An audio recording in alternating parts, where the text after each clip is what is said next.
Magandang araw, Tito Makoy. Kahit saang sulok pala ng bansa, meron nang nangyayari ng relasyon ng magkapareho lalaki. Laganap na pala ito kahit saang lugar. Ang akala ko sa Manila lang at mga malalaking lungsod. Subalit kahit pala sa pinakaliblib na lugar, nagaganap na rin ito. Ako nga po pala si Pastor, Pat na lang po ang itawag niyo sa akin. Nakapagtapos ako ng masteral degree at ngayon, kumukuha ng doctorate. Tito Makoy, ganito nagsimula ang aking kwento. Aaminin ko na lagi akong nakababad sa mga dating sites. Alam ko kasi ang sexual preference ko. Ngunit hindi ako halata kasi lalaking lalaki ako sa kilos at pangangatawan. Dahil nagtatago ako sa aking totoong katauhan, madalas din akong nagbababad sa gym para mapanatili ang ganda ng aking katawan, ang laki ng mga muscles ko sa katawan. Pag nasa loob na ako ng aking silid, dito na ako tuloy-tuloy ang pagbabrowse sa mga dating sites. Marami akong mga nakikilala, nakaka-chat, subalit Tito Makoy, karamihan sa kanila nasa Manila. Minsan nga naiinganyo ako na makipagkita ng personal sa mga ka-chat ko para makipag-hook up. Tito Makoy, sa aking panig, aaminin ko na ang pinakarason kung bakit nakikipag-chat ako sa social media para palayain ang aking pakiramdam ng aking katawan. Alam ko Tito Makoy, karamihan sa amin ganoon din. Hindi lahat, ngunit mas marami ang ganoong sitwasyon. Marami rin ang sexual adventure lang ang hanap. Ngunit ako Tito Makoy, seryosong relasyon talaga ang hanap ko. Kumukuha ako noon ng Master in Public Administration at ang paksa ng aking thesis na ginagawa ay tungkol sa rural development. Isang maliit na barangay, liblib ito sa isang maliit na bayan din. Yan ang aking napili para pag-aralan sa aking thesis. Ang barangay Tito Makoy, merong road access galing sa kabayanan mismo. Ngunit rough road lang ito, walang ibang madadaanan. Wala ding regular na biyaheng pampublikong sasakyan gaya ng jeep o kaya tricycle man lang. Tanging door-to-door na mga motorsiklo ang bumabiyahe. Ito ngayon ang pangunahing transportasyon na ginagamit ng mga tao. Sa barangay na ito Tito Makoy, wala akong kamag-anak at wala rin akong kakilala sa barangay. Ngunit ito ang napili ko talagang pag-aralan. Malayo ito sa pinakang sentro ng bayan, ngunit ang nakakamangha, malakas ang signal ng cellphone at internet. Buhat sa karatig na lalawigan na kaharap nito sa kabilang ibayo ng dagat. At dahil nga motorsiklo lang talaga ang pinakang ginagamit ng mga tao bilang transportasyon, umupa ako ng isang door-to-door na driver para magpahatid sa barangay kung saan ako gagawa ng aking research.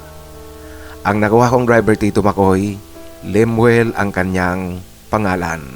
Kalahating oras ang aming biyahe buhat sa bayan kasi rough road nga, may mga lugar pang kinakailangang bumaba ako at para itulak namin ang motorsiklo. Ngunit maluwalhati kong narating ang barangay. Pagdating namin doon, kaagad akong nakipag-usap kay kapitan at sa ilang opisyal ng barangay. Ipinakita ko rin sa kanila ang mga dokumento na hawak ko kasama na ang endorsement mula sa pamantasan na aking pinapasukan. Sa aking pakikipag-usap sa mga opisyal ng barangay, sinabi ko rin kay Lemuel na pwede niya na akong iwanan, balikan niya na lang ako makalawa para sa aking pag-uwi. Ito'y matapos kong maiabot sa kanya ang bayad. Ngunit ayon sa kanya, okay lang daw, hindi na siya babiyahe at taga rito pala siya sa barangay na ito. Kaya naman Tito Makoy, namangha ako sa kanyang sinabi. Sinabi rin sa akin ni Lemuel, siya na lang ang aalalay sa akin. Labis ko pa itong ikinatuwa Tito Makoy kahit papaano hindi na ako maghahagilap ng sino mang magiging guide ko sa barangay. Hindi nga ako nagsayang ng oras, kaagad kaming pumunta sa mga lugar na kayang puntahan noong araw na iyon. Siya nga pala, Tito Makoy, kahit na wala akong kakilala dito sa barangay na ito, hindi naging problema sa akin ang pagkain. Kasi si Kapitan na mismo ang nag-iimbita sa akin na sa bahay na lang nila kumain. Kaya noong gabi nga, Tito Makoy, sinundo talaga ako ni Kapitan para kumain sa kanilang bahay. Ilang sandali dumating din itong si Lemuel. Kami ni Kapitan nag-uunti-unti ng tumagay. Nagdadahan-dahan lang, Tito Makoy, kasi nagkikwentuhan kami. Marami akong mga itinatanong sa kanya kaugnay sa aking pagsasaliksik na ginagawa.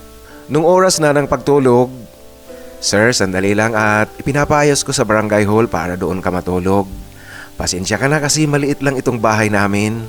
Hindi tayo kasya rito." Yan ang wika sa akin ni Kapitan. "Lemuel, mabuti pa kaya samahan mo si Sir sa barangay hall para meron siyang kasamang matulog doon. Magpapadala ako ng 2 matres para gawin yung higaan." Iyan, Tito Makoy, ang utos ni Kapitan at pakiusap na rin kay Lemuel, yung driver na inupahan ko. Naninibago ako sa lugar kaya hindi ako dinadalaw kaagad ng antok. Binuksan ko ang aking laptop para i-encode ang mga impormasyong aking nakuha sa pag-uusap namin ni Kapitan at sa mga lugar na nabisita ko na. Si Lemuel naman matyagang nagbabantay sa akin. Palibhasa na pag-utusan siya ni Kapitan na alalayan ako. Ngunit tila yata naiinip rin ito, Tito Makoy. "Sir, mabuti pa kaya bumili ako ng may inom natin para unti-unti tayong uminom, pampatulog lang." Yan ang wika sa akin ni Lemuel. Yun nga ang kanyang ginawa at ilang sandali lang nakabalik ito sa barangay hall. Nagpatuloy kami sa aming kwentuhan habang dahan-dahan lang talagang umiinom. Nagpapaantok lang talaga, Tito Makoy. Nagkapalagayang loob kaagad kami ni Lemuel. Ilang sandali, Tito Makoy, tumayo ako para umihi sa tabi. Alam mo, Tito Makoy, sa mga barangay, kung gabi, madilim ang paligid, pwede kang humarap kahit sa ang gilid lang, makakaihi ka na. Napatingin ako sa cellphone ni Lemuel. Nakita kong meron siyang kachat. At namanga ako, Tito Makoy, kasi nakita ko siya sa Twitter. Lalaki rin ang kanyang kachat. Nagulat nga itong si Lemuel nang malaman niyang nasa likuran niya na pala ako galing sa pag-ihi. Bigla nitong ibinaba ang kanyang cellphone at ngumiti ng bahagya. Tila yata, Tito Makoy, napahiya sa akin. "Okay lang yan, Lemuel, walang problema. Huwag kang mag-alala. Meron din akong account sa Twitter." Yan ang wika ko sa kanya. "Sir, ibig niyo pong sabihin pareho tayo?" Yan, Tito Makoy, ang kanyang tanong sa akin. Ewan ko po ba kung bakit napaamin ako at oo ang aking naging sagot. Sa patuloy naming pagkikwentuhan, maging mga personal na bagay na itatanong ko na rin sa kanya. Noong pareho na kami dinalaw ng antok, nagpasya kaming matulog na. Ang problema, Tito Makoy, nakalimutan yata ng nagdala ng tulugan namin ang isa pang kumot para kay Lemuel. Alam nyo na po, malapit sa dagat at nasa paanan ng kabundukan ang barangay, malamig ang lugar. Noong natutulog na kami, nilamig itong si Lemuel, nakikita kong nanginginig siya. Kaya ang sabi ko sa kanya, total malaki naman ang kumot, pwede siyang sumukob. Yun nga ang kanyang ginawa. Makalipas ang ilang sandali, dumikit na masyado itong si Lemuel sa akin. Ganap ngang wala ng pag-aalinlangan itong si Lemuel. Kaya masayang masaya ang oras na iyon sa aming dalawa. Ang nagaganap ngayon sa akin, Tito Makoy, parang ito yung mga sinasabi sa akin noon ng mga kachat ko sa Twitter kung ano ang aming gagawin para maging masaya ang oras namin. Tuloy pumasok sa isip ko na baka itong si Lemuel isa sa mga kachat ko noon, ngunit sinasabi niya lang na sa Manila siya. Kasi nga ngayong kaming dalawa nasa intimate na bagay.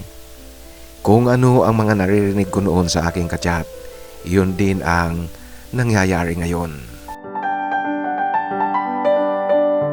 Pareho kaming nagising ng maaga, inayos ko kaagad ang aming tinulugan, niligpit ko ito.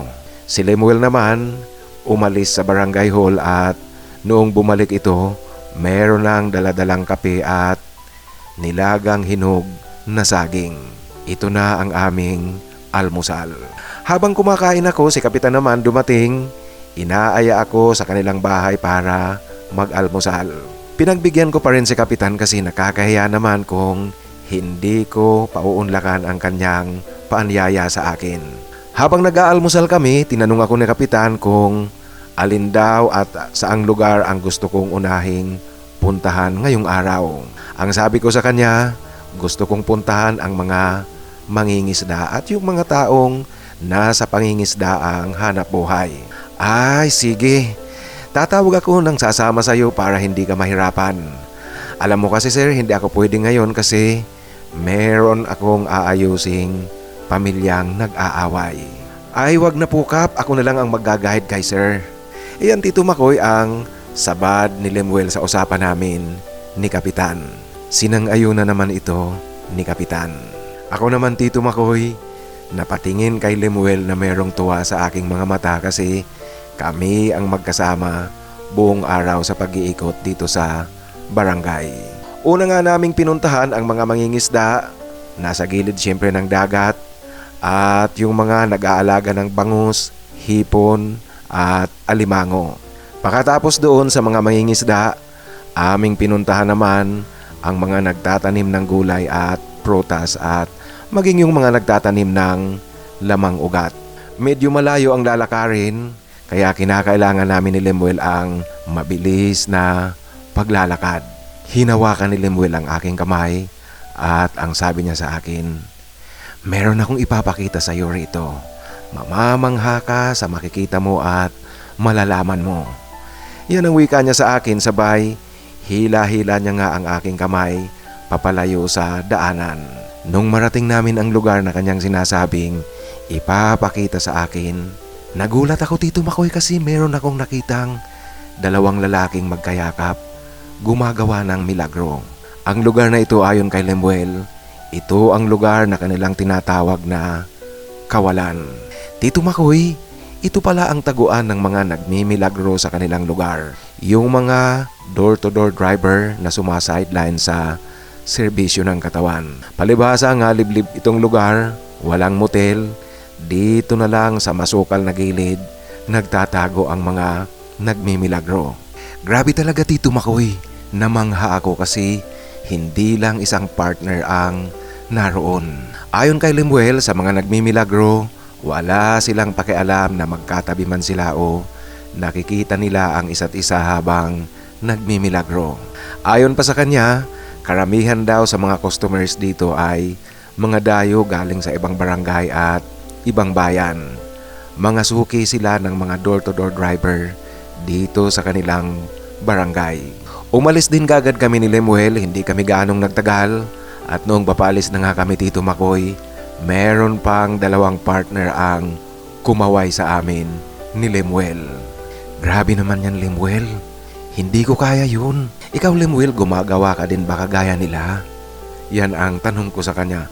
Ay hindi alam nyo na meron akong sekreto ng kaunti yung nabuking mo ako sa Twitter. Ngunit hindi ako tumatanggap ng customer. Yan Tito Makoy ang pagiging defensive na masyado ni Lemuel sa tanong ko. Sa bagay Tito Makoy, sa tingin ko nga mukhang hindi naman yun gagawin ni Lemuel kasi hindi naman sila salat na salat sa pera. Kitang-kita ko rin na medyo nakakaangat sa kabuhayan itong sina Lemuel. Halatang halata ko yan Tito Makoy, maging sa kanyang mga suot na damit. Sa aming pag-iikot ni Lemuel, biglang bumuhos ang malakas na ulan, kaya napatakbo kami patungo sa isang kubo para sumilong. Malakas na malakas din ang ulan. At pakapasok namin sa kubo, ayon kay Lemuel, kanila pala itong kubo at ang lugar na iyon ay pag-aari nila ang pataniman. Kaya ayon sa kanya, huwag akong mag-alala, para rin lang kaming nasa bahay nila. Alam mo Tito Makoy, malakas na malakas talaga ang ulan. Magtatatlong oras na hindi pa rin tumitila. Nagugutom na kami pareho ni Lemuel. Kaya gumawa si Lemuel ng apoy sa may kalan at naglaga ito ng mga hinog na saging na nakakalat lang sa loob ng kanilang kubo. Palibasa nga Tito Makoy, nasa pataniman mismo ng kanilang saging, kaya ang mga hinog na saging na saba nakakalat lang sa lupa sa loob ng kanilang kubo. Yung nilagang hinog na saging, ito na ang aming pananghalian.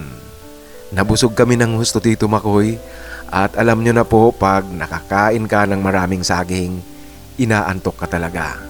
Pareho kami ni Lemuel, dinalaw ng antok at natulog kami. Pag uwi namin Tito Makoy noong gabi, hindi na ako pinayagan ni Lemuel na sa barangay hall matulog. Doon na ako natulog sa bahay nila. Sa kwarto ni Lemuel kami natulog magkasama, at ano pa ba ang aasahan mo Tito Makoy? Ilang beses na kaming nakagawa ng milagro, kaya nagmilagro na naman noong gabing iyon. Bumulong sa akin si Lemuel na kung maaari raw wag muna akong umuwi sa lungsod. Mamalagi muna ako ng ilang araw. At alam mo Tito Makoy, ang labis na ikinatuwa ko at ikinamangha ng kaunti yung sinabi niya sa akin na mahal niya raw ako, kaya wag muna akong umuwi sa lungsod.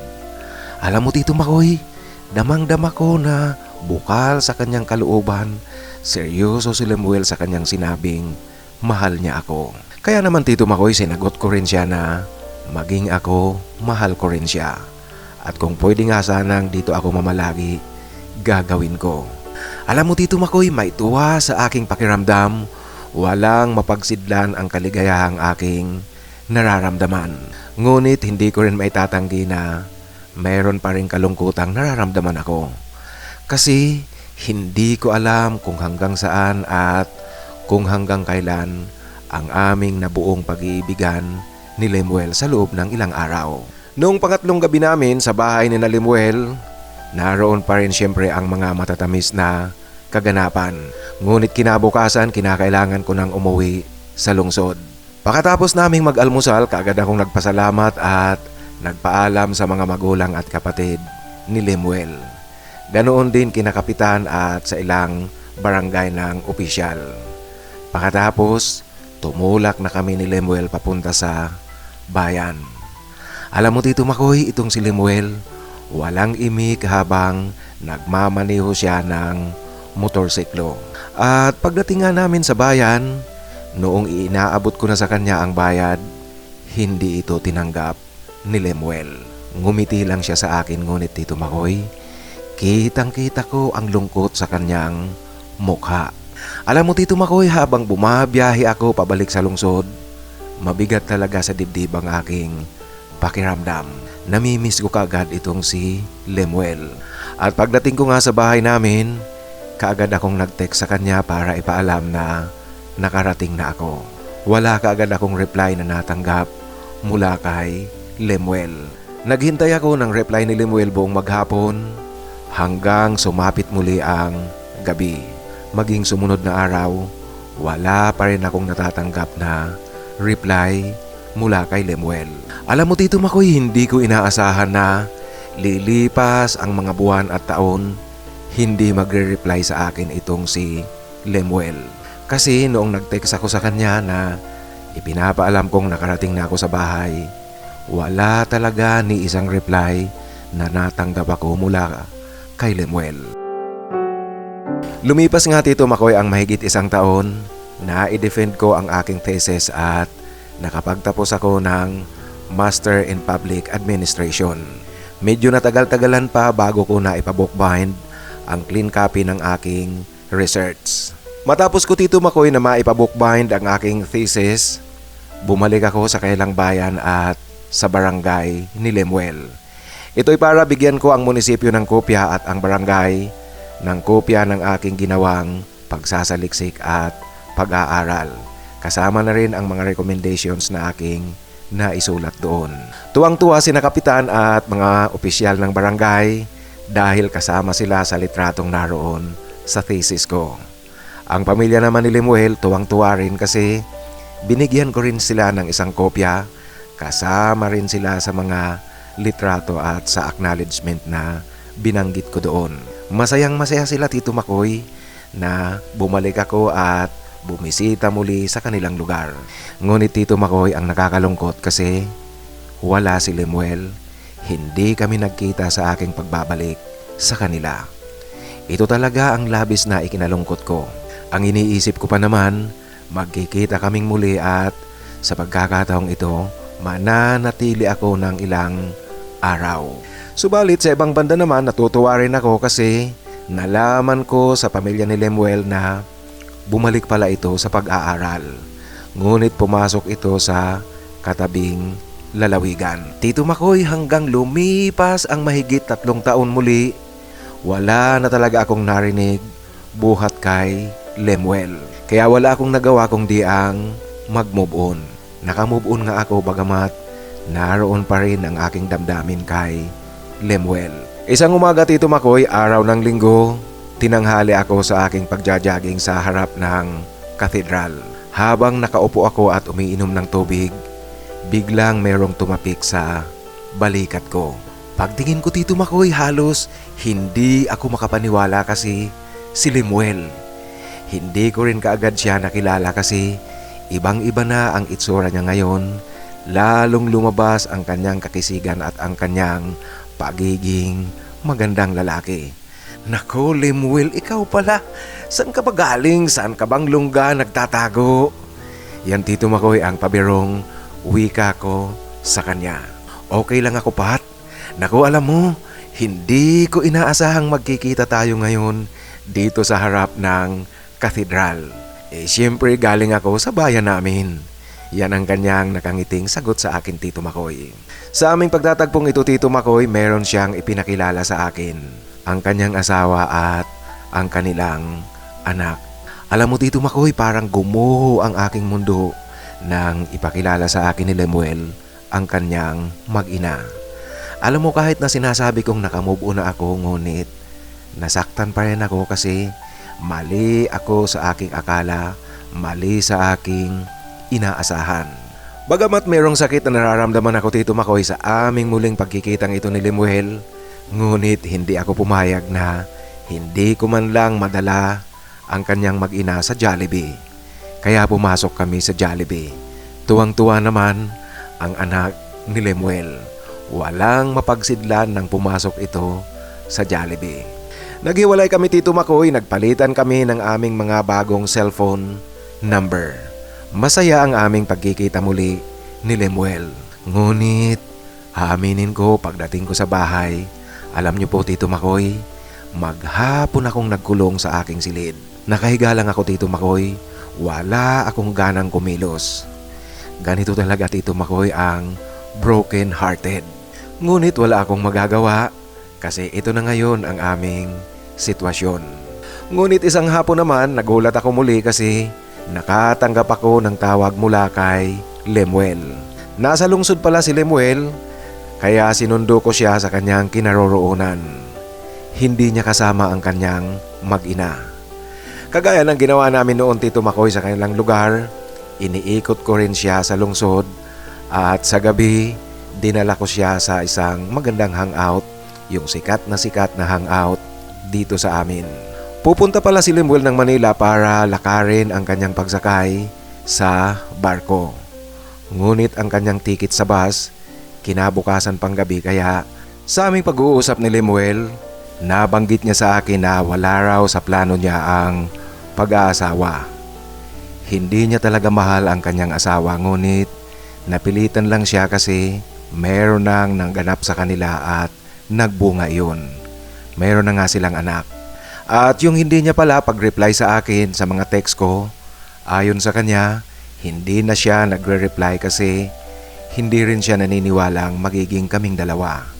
Kasi nga raw city boy ako, siya naman taga-bundok. Alam mo Tito Makoy, tumawa ako sa kanyang sinabi. Ngunit sa aming pag-uusap na ito ni Lemuel, pilit niya pa rin iginigiit na kung maaari raw na bumalik kami sa aming ugnayan, ipagpatuloy namin ang aming relasyon. Kasi raw tuwing nakikipagniig siya sa kanyang asawa, ako ang laman ng kanyang isipan. Ngunit Tito Makoy, ako na mismo ang hindi pumayag at ipinaliwanag ko sa kanya na huli na ang sitwasyon namin ngayon. Meron na siyang responsibilidad na kinakailangang harapin at panindigan. Sumunod na araw, maghapon pa rin siya sa bahay habang naghihintay kami ng gabi na babiyahe siya papunta ng Manila. Dito talaga Tito Makoy, ganap na ipinaliwanag ko kay Lemuel ang sitwasyon. Lemuel, alam mo, welcome ka dito sa bahay namin anytime. Nandito ako. At kung sakaling hindi mo ako makontak sa telepono, pumunta ka na lang dito sa bahay namin. Kilala ka ng pamilya namin. Ngunit talagang kahit sa panig ko masakit rin, hindi na natin pwedeng ibalik ang nakaraan. Kasi nga meron ng mga taong masasaktan. Ang mag-ina mo, panindigan mo na yan. Alam mo, maswerte ka nga kasi meron ng direksyon ang buhay mo. Ang mag-ina mo, sila ang direksyon ngayon ng buhay mo. Alam mo, Lemuel, sa akin, ang buhay ko wala pang direksyon. Huwag ka nang gumaya sa akin na mawala ng direksyon ang buhay mo. Iyan Tito Makoy ang time team na pagpapaliwanag ko kay Lemuel. Sumang-ayon siya dito ng bahagya, ngunit alam kong hindi lubos ang kanyang pagsang-ayon kasi kitang-kita ko pa rin Tito Makoy ang lungkot na nababanaag ko sa kanyang pagmumukha. At kinagabihan nga Tito Makoy, gaya ng schedule niya na papunta ng Manila, inihatid ko siya sa bus terminal para sumakay. Alam mo Tito Makoy, pag uwi ko rin sa bahay noong gabing iyon, bagamat sinasabi ko kay Lemuel na hindi na kami pwedeng bumalik sa nakaraan, ngunit Tito Makoy, ang kabilang panig ng aking pakiramdam, gusto kong bumalik kaming dalawa. Kaso nga, hindi na talaga pwede. Sa ngayon Tito Makoy, may komunikasyon pa rin kaming dalawa, ngunit nagmo-move on na ako paunti-unti. Kaso nga lang Tito Makoy, sa aking pagmo-move on, back to zero ulit ako ngayon sa paghahanap ng pag-ibig. Ngunit hindi lang talaga maliwanag kung matutupad ang aking hangarin, kung magkakaroon, sino, kailan at saan. Kasi kaming mga alanganin ang pakiramdam, wala talagang kasiguruhan na darating ang aming hinihintay. Hanggang dito na lang po Tito Makoy ang aking kwento. Lubos na gumagalang, Pat. Maraming salamat Pat sa pagbabahagi mo ng iyong kwento. Alam mo, tama ang ginawa mo. Saludo ako sa iyo. Ngunit Pat, medyo naiintriga lang ako doon sa kwento mo na doon kina Lemuel, merong isang masukal na lugar na ginagawang motel ng mga taga roon at ang kailang mga suking taga ibang lugar. Pambihira ang bagay na iyan. Pero Lemuel, saludo talaga ako sa ginawa mo. Tama ang ginawa mo. Sana makatagpo ka rin ng para sa iyo. Yung mamahalin mo at magmamahal rin sa iyo ng kagaya ng pagmamahal na ibibigay mo. Sa muli, maraming salamat. Ngayon mga kaibigan, sa ating shoutout, dadalawa lang ang nagpapa-shoutout doon sa comment ng upload na sinusundan nito, yung akala ko magiging kami. Shoutout kay Chodoro Arasola. Si Teddy Arasola pala nakabalik na muli sa Alcobar, Saudi Arabia pakatapos ng kanyang bakasyon. Ang natatandaan kong lugar ni Teddy dito sa Pilipinas ay Batangas. Maraming salamat Teddy sa tuloy-tuloy na pakikinig at shoutout sa inyong lahat dyan. Ikaw at ang mga kaibigan mo sa Alcobar, Saudi Arabia. Si Alfred TV 888 naman, nagpapa-shoutout bagamat kasama siya sa ating hinahanapan ng forever. Shoutout muli kay Adon Adon Vlogs. Maraming salamat Adon Adon Vlogs sa tuloy-tuloy na pakikinig at walang sawang suporta dito sa ating channel. Ngayon mga kaibigan, ang ating hinahanapan ng forever na babanggitin ko ngayon ay ang Team B. Shout out kay Robert Mirapuente, naghahanap ito ng forever, Alfred TV 888, John M7V, John Inglaterra at kay Alvin Santiago. Yung nabanggit ko pong limang yun mga kaibigan, sa mga nakikinig at naghahanap ng kaibigan at naghahanap ng forever, silang lima naghahanap ng kaibigan at naghahanap ng forever. At sa inyong lahat na walang sawang nakikinig, sumasama sa akin, sinasamahan nyo ako sa bawat upload, sa bawat kwentuhan natin, lalong-lalo na yung mga walang palya sa pag-comment. Maraming salamat. At sa mga kasamahan natin, alam kong marami ang mga kasamahan natin na tahimik lang talagang nakikinig, hindi nagko-comment. Maraming salamat sa inyong suporta. Alam ko napakarami nyo at tanging pasasalamat lang talaga ang kaya kong gawin. Sa muli, sa mga nais na magpa-shoutout, ipakisulat sa pinakahuling upload para siguradong mabasa ko yan. At sa mga gusto namang magbahagi ng kanilang kwento, ipadala lang sa aking email titomarcos@yahoo.com. Maraming salamat po sa inyong lahat. Sumainyo sana ang biyaya galing sa itaas.